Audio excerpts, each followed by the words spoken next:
Yes. Yes, what? No. Yes, he was here. No, he wasn't here. I can't continue to play this game with you. I told you Was your husband here that night? No.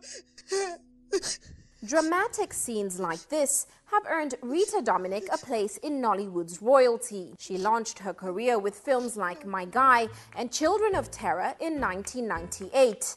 And since then, the 39-year-old actress has been a firm fixture in front of the camera, acting in nearly 60 titles and collecting numerous awards in a career spanning more than 3 decades. I've been an actor since I was, 5 years old? Right from nursery school to primary school to secondary school. I was involved in all the drama clubs, and I was maybe what you will call, I'm not sure I want to say it, a child star, because there was a popular TV program for children at the time that I was involved in, and I was very visible at the time as a child.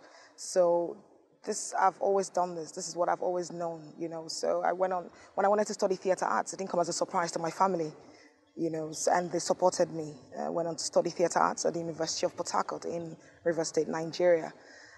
And when I finished school, I joined Nollywood. But what was it like for you when you first started? What was your experience with your first movie? It was scary, because I was trained as a theatre artist, and stage acting is totally different from film acting. So I brought my training, my stage training, I brought it to film. And I remember my friend at the time who actually gave me my break. His name is Basoj Taria. He said to me, this is different now, this is film. Because he has a theatre background as well. So he said to me, this is film, this is not theatre, and in film it's totally different, less is more. And stage is very exaggerated. So he said to me, film is totally different, so you have to play it down. And I started learning, I started, now realizing, I started training myself to act for film. Please marry me. I have chosen who I'm spending the rest of my life with, and it is not you, Azua. Now, at the time, a career in acting was not the most respected profession. How did you overcome the challenges that came with that? When you keep doing what you love to do, people will see through. Your passion will let the audience see what it is you're doing. And as time goes on, they'll be forced to accept it. People see you the way you present yourself.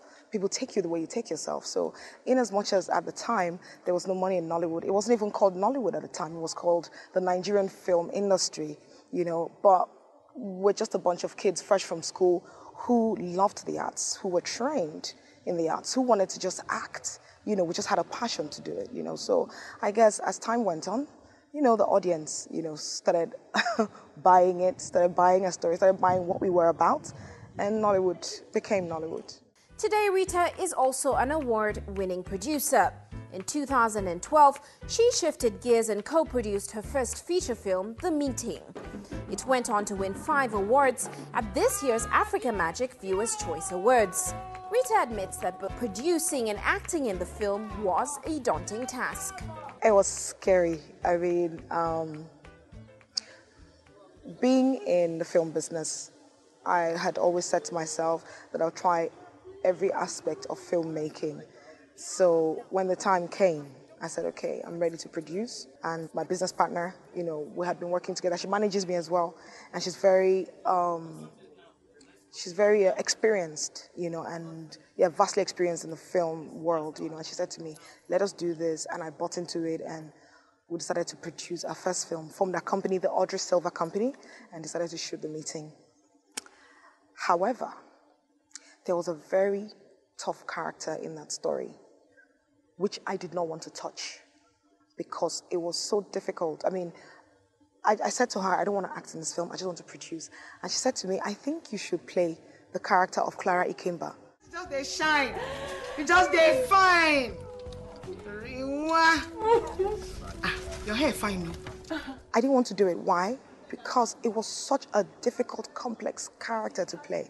And I didn't want to be challenged with producing for the first time and being saddled with playing such a complex character at the same time.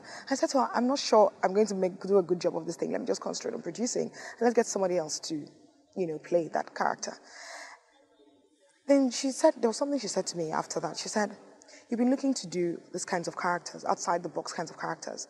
You're at that point in your career where you're looking to do these kinds of characters, and you have this in your hands. Why are you running away from it? That kept gnawing. I mean, that was just, it kept ringing at the back of my head, you know, and I thought about it, and then I said, okay, fine.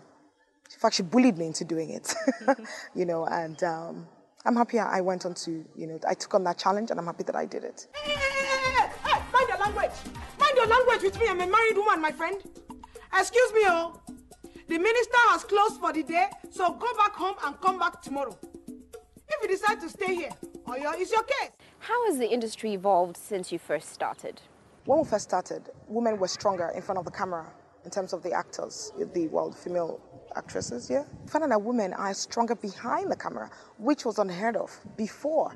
Women are taking on, serious roles as directors, as producers. I've started producing my film, and I'm looking at directing too, you know, even cinematography, you know. So it's good times for the women. I mean, you wouldn't have this before, you know. Women who were in the arts were termed unserious or unwifely, or, you know, but it has changed now, and I'm so excited about it. And that encourages other younger women to want to be brave enough to pursue their passion when they see other women who are established in their fields.